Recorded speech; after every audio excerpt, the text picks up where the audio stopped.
ইনকিলাব মঞ্চের মুখপাত্র ঢাকা ৮ আসনের সম্ভাব্য স্বতন্ত্র প্রার্থী শরীফ ওসমান হাদিকে গুলির ঘটনায় গভীর উদ্বেগ প্রকাশ করেছেন অন্তর্বর্তী সরকারের প্রধান উপদেষ্টা প্রফেসর মোহাম্মদ ইউনূস।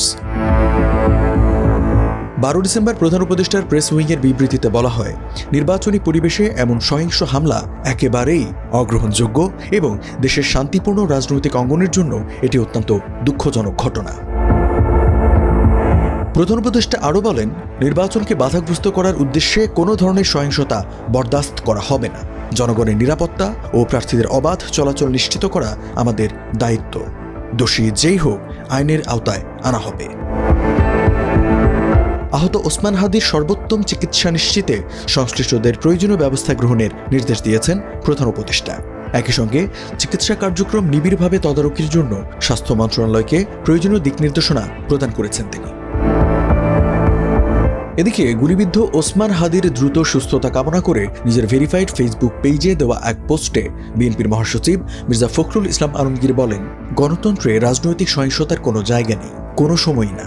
আমাদের মতাদর্শ যাই হোক, যে কেউ ভয়ভীতি বা শক্তির আশ্রয় নিলে তাকে একসঙ্গে প্রত্যাখ্যান করতে হবে।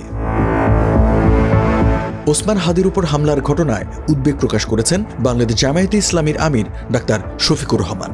সামাজিক যোগাযোগ মাধ্যম ফেসবুকে নিজের ভেরিফাইড পেজে দেওয়া পোস্টে তিনি লেখেন, কোনো রাজনৈতিক প্রতিদ্বন্দ্বিতা বা মতভিন্নতার কারণে এ ধরনের সহিংসতা কখনোই গ্রহণযোগ্য নয়।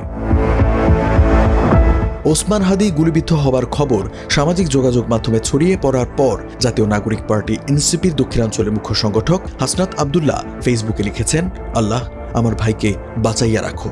আর উত্তরাঞ্চলের মুখ্য সংগঠক সার্জিস আলম লিখেছেন, হে আল্লাহ আমাদের ন্যায় ও ইনসাফের পথের সহযোদ্ধা ওসমান হাদি ভাইকে হেফাজত করুন।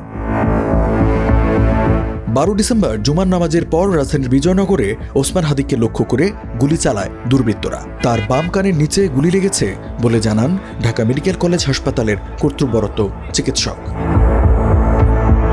মতিঝিল, শাহজাহানপুর, পল্টন, রমনা ও শাহবাগ থানা এলাকা নিয়ে গঠিত ঢাকা ৮ আসন থেকে স্বতন্ত্র প্রার্থী হিসেবে প্রতিদ্বন্দ্বিতার ঘোষণা দিয়েছেন ওসমান হাদি। একই আসনে বিএনপির মনোনয়ন পেয়েছেন দলের স্থায়ী কমিটির সদস্য মির্জা আব্বাস, জামায়াত প্রার্থী দলটির নায়েবে আমির হেলাল উদ্দিন, আর বিপ্লবী ওয়ার্কার্স পার্টি থেকে মনোনয়ন পেয়েছেন দলের সাধারণ সম্পাদক সাইফুল হক।